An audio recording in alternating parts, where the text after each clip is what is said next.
At the end of 2020, a very popular Pokemon card YouTuber started a rumor about a very popular Japanese booster box known as GX Tag All-Stars. This is Japan's high-class pack from 2019. It's the one that introduced God packs, and it's the one that has all those super rare and ultra rare cards that are still exclusive to Japan. Now, the rumor was that this set was about to go out of print. And so if you wanted it, this was your last chance to buy it at retail price. Retail price back then, 5,500 yen, about 60 USD. Europeans, no conversion today. The price of it now is about 300 to 350 USD. Now, I heard this rumor and I was like, okay, I love this set. This is one of my favorite Japanese sets of all time. I'll buy a few more boxes. So I bought 4 booster boxes from the Pokemon Center Japan, and I bought 1 booster box from Amazon Japan. 5. Of those 5, I literally only have this last box left, and I will not be tempted by you today. No, I'm not opening it up today, but I am talking about that rumor and that story, because before that story dropped, if I wanted to buy more of that set, right, I very easily could have, because that set and a bunch of Japanese booster boxes, other sets, were very readily available. Sun and Moon era sets in 2020, you could very easily buy them. Even though that huge hype wave, that massive resurgence of old collectors coming back into Pokemon cards, new collectors get interested in Japanese Pokemon cards. Despite that, up until like February 2021, you could still buy Sun and Moon sets really easily. It was only after that story, after that rumor dropping, that things got a little bit trickier. The person who started that rumor was Randolph Pokemon, Pokeran, you might know him of. But the thing is, I don't blame him for it. I genuinely don't, because Pokeran, I don't think he made a video about that. I don't think he made a video talking about that happening. And from what I understand, I think he made a podcast, or there's a podcast where he spoke about it in, but I don't even hear the podcast. In fact, I don't even know if he said it, because the way I heard the rumor was someone messaged it to me and they said, hey, Pokeran said that this set is about to go out of print, and if you want it, now is your last chance to buy it. And me, like the sheep that I am, I was like, bet, I'll go buy a few more boxes. This is my last chance. Now, if I could do it all over again, I would buy more, because I wish I could open more of this set, but I can't. But I don't blame them for that story, because that happening, you know, that was me reading something and just being like, you know what, someone with influence, someone with a big channel has said that. I better do something about it now. I got lucky that I heard that, because yeah, you know, right after that happened, that set went out of print. And there was a campaign that they kicked off in Japan to do one last reprint, but they didn't say it was their last reprint. They just did another reprint. I made a video talking about that reprint. I never thought that that was going to be one last final push, one last final hurrah. Okay. But the point I'm trying to make here is that it was someone creating a story or talking about it. Maybe they heard some news that set off this sequence of events that you just couldn't go back from. And as a collector, that's really frustrating, because, you know, collecting is difficult now. I think we all know. Whether you're a new collector, it's kind of hard to jump in. You don't really know where to start. And if you're an old collector, it feels like work. It feels like you need to set alerts, reminders. You need to constantly be aware of the news. You know, some people join Discords to get automatically reminded or alerted when something goes in stock. And, you know, if you're not doing that, sometimes it feels like stuff sells out before you even know it exists. Now, we're no longer in that phase of collecting. We're well and truly out of it, because Japanese Pokemon cards are really easy to buy right now. I've made a couple of videos talking about this, but if you're involved in the community, if you're involved in the scene, you've probably seen this. For all the recent sets, they're really easy to buy, really similarly to 2020. One of the sites that a lot of people used to buy Japanese Pokemon cards from really cheap was Plaza Japan. And they're, you know, I don't really shop there anymore, because, you know, it got a little bit expensive, got a little bit crazy, got a little bit cuckoo last year. I didn't want to really get involved in it. But, you know, sets like Double Blaze, Remix Bout, Miracle Twins, Dream League, GX Tag All-Stars, all those really popular sets, or all those sets that are really popular now and really expensive and hard to get, readily available. I opened hundreds of boxes of Sun and Moon era sets. There's a video I made where you can see a whole bunch of them stacked in the background. I had a really good time with those sets. A lot of others did too. But that era is gone, and it's because now they're popular, you know, and they weren't popular for a very long time. They weren't, right? It was only until someone spoke about them. Now, that's why I get asked all the time, what are your thoughts on Japanese Pokemon cards? What's your thoughts on the Japanese Pokemon card market? And I don't like the word market. I think it's cringe. It's a function of collecting, but I don't like to talk about the market, because I don't want to be the reason that a set spikes in value. I don't want to cause something to pump in price. I don't want to be the reason why a collector can't collect something that they really like. For me, collecting is about buying things that have a story, or there's a bit of symbolism, or there's just something involved in that thing that I can resonate with. I collect video games, I collect manga, I collect figures, and I collect Pokemon cards. And one of the reasons why I will buy a certain set of Pokemon cards before another is because the artwork in the set interests me, or its tie-in or its connection to the games interests me, or the artwork interests me, or the artist interests me. There's something there that's driving me to buy that particular product first. And I have like collect the horde mentality, so I'll buy a lot of things. I'll try to collect everything, but it's really hard to do that if you don't have a lot of money, okay? And that's where I think a lot of collectors are at. You know, there's probably some people that are watching this video that are loaded, and good on you, and there's some that aren't, and you know, they're going to be a bit more frugal, a bit wiser about what they buy. And that's why they watch channels like this one, to be like, hey, what's this dude doing? Should I match that? I'm not going to share my thoughts because, again, I don't want to be the reason why something spikes in value, but I want to share my thinking, what drives me to buy something. You understand? If I make a video like Twice Baked Jake did at the start of 2021 with that full art trainer video that, you know, I was wrong about full art trainers, and then he made that video and then all of a sudden every full art trainer spiked in value, and then most of the Sun and Moon sets that had those full art trainers in them for Japanese sets went out of stock. You know, if I make a video like that, I will directly influence the market. I'll get a heap of views, but it'll just make things harder for people to collect. And more recently, Jake made that video about top 10 alternate art cards, you know, the most expensive alternate art cards. And right after that video drops, the price of alternate art cards rockets up. Now, if you miss out on buying a card because of a function of time, you know, because time passes on and now that card or that set is like 2 or 3 years, I don't really have any empathy for you. I'm not like laughing in your face or anything, but I'm just saying you kind of had your chance, you missed it. But if you've been keeping an eye on something, or you've been saving up towards something, and then somebody makes a video talking about that thing, and then all of a sudden you can't buy it anymore, that's really frustrating. I find that frustrating across any type of hobby. Am I criticizing Jake for making that video?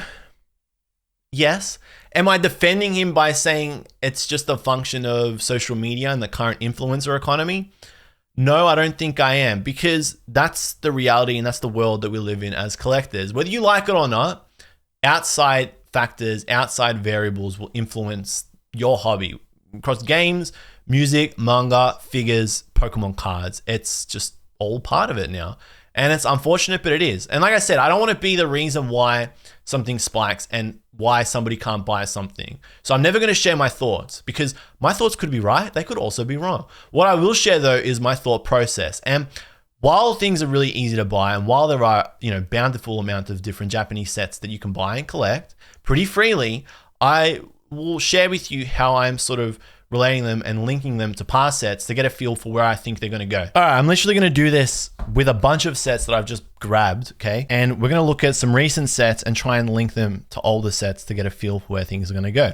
Battle Region, this is a set that literally came out a month ago. Fantastic, phenomenal artwork. What parallels does it have with this set here, Dream League? Well, both of these sets are tied directly to a game. Both directly, well, this is tied directly to Sun and Moon, and thematically, this is tied directly to Pokemon Legends Arceus. So I look at this set and just excluding the whole character rare thing and just say, there's no reason why this will not follow the same trend, because Dream League, you know, it's very popular now. It's very hard to get now, but it was super easy to get for an extremely long time. A year or two for collectibles is a very, very long time. So, you know, people say Battle Region, there's a whole bunch of stock of it and it's going to be easy to get forever. It won't. Forever it won't be, because this is a kind of similar set to Dream League in that it's got character rares, it's got cards that are tied directly to a game. This is the first set that has Pokemon from Legends Arceus. There are very nice trainer cards in it. You've got some cool gold cards as well.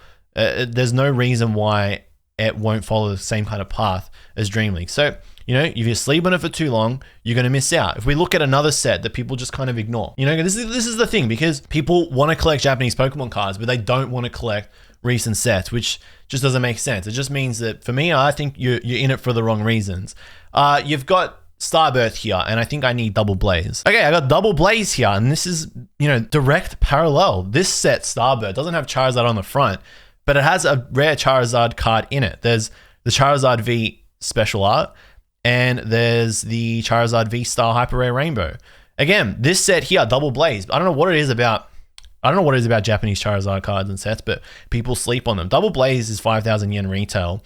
I think you can get it for like 10,000 yen if you can find a reputable seller in Japan. This is only double. This is an old set now. It's like 3 years. But again, these two sets have a lot in common. Most sets kind of map or follow a kind of trend or theme to a previous set. So, you know, look at this set and be like, oh, it's sleepy. There's so much of it. I'm not really that interested in it. Fine. But you probably will be in 2 years. And the reason why I'm saying like don't sleep on it isn't because I'm like, guys, you're going to miss out on the big stonks. It's because the people that drive the prices of these sets up are the ones that sleep on it.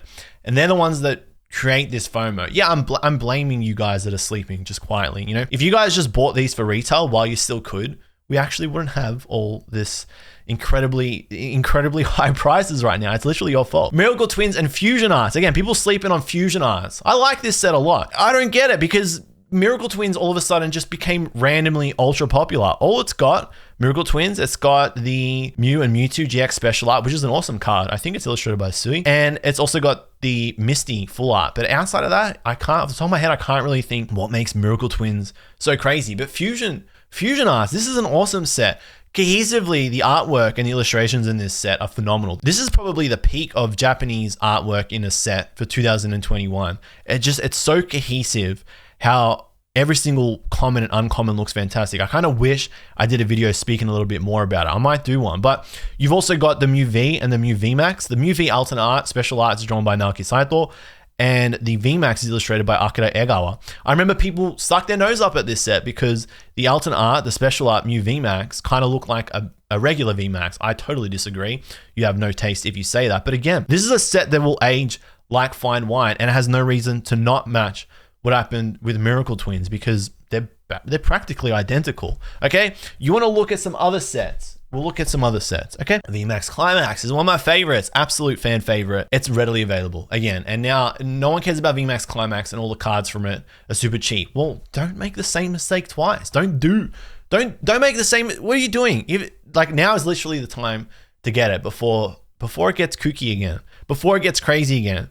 Same thing with Shiny Star V. I was saying don't buy this while it was still expensive because it hasn't been out long enough for it to be out of print and worth that crazy price tag from the middle of last year. And it got a reprint and then you could get it ever again.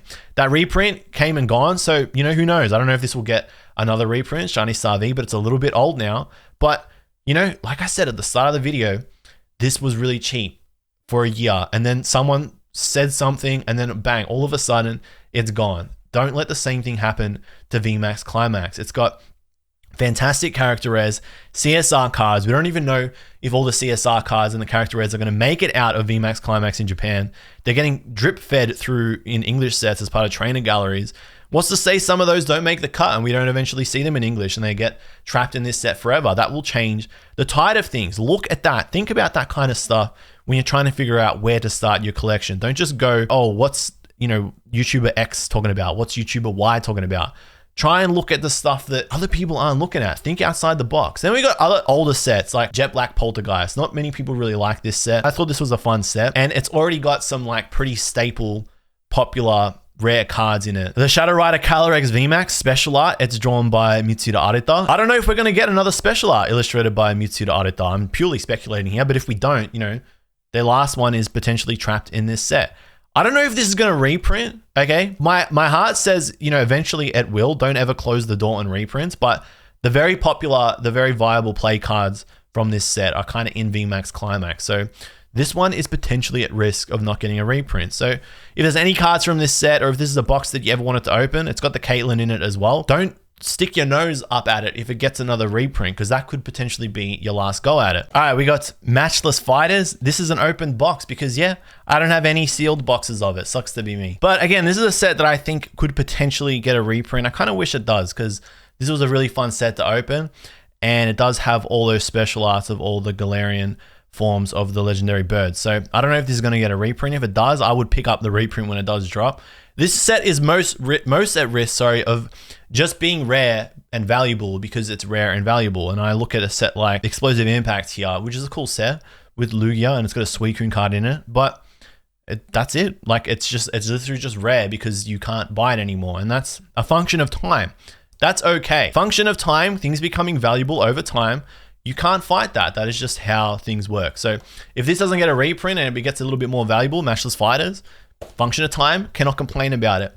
Sets that are at risk of going up in value just because they're of a function of time, there's a couple of them here.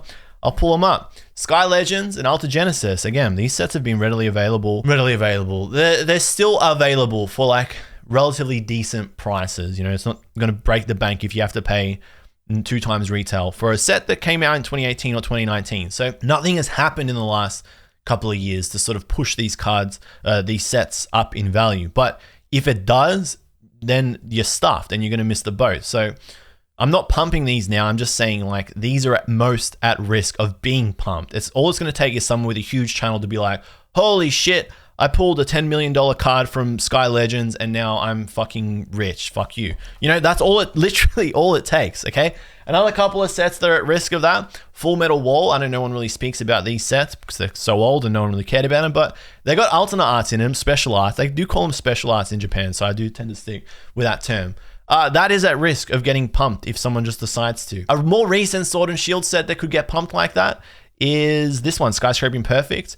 The other set that came out at the same time, which is Blue Sky Stream, hasn't restocked, and that's probably because they're not printing it. I just honestly don't think they're printing Blue Sky Stream. I don't even have a box of it lying around. I kind of want to get one. I kind of can't be able to get an image of Rayquaza box. You can probably see it on the screen. But yeah, this is a set that, again, all it's going to take is someone deciding, you know what, this set is rare now, and I'm going to just pump it, and then bang, it's gone. But this is still really easy to get a hold of. So your chance is there. If you want to get involved with new sets, those are 4 sets I literally just showed you that you can still pretty easily get. The barrier for entry is low. Okay. The exception to all this is a set like this, Eevee Heroes. Okay. This is like the biggest outlier. The Eevee Heroes is its own beast. I don't know what happened with this set. Well, I do. It has evolutions. That's literally it. This is one of those sets that just doesn't miss at all. I don't think it has no miss. It's got a punishment, gaudy. But apart from that, you've got alternate Vs, alternate VMAXs, you've got full arts, you've got hypers.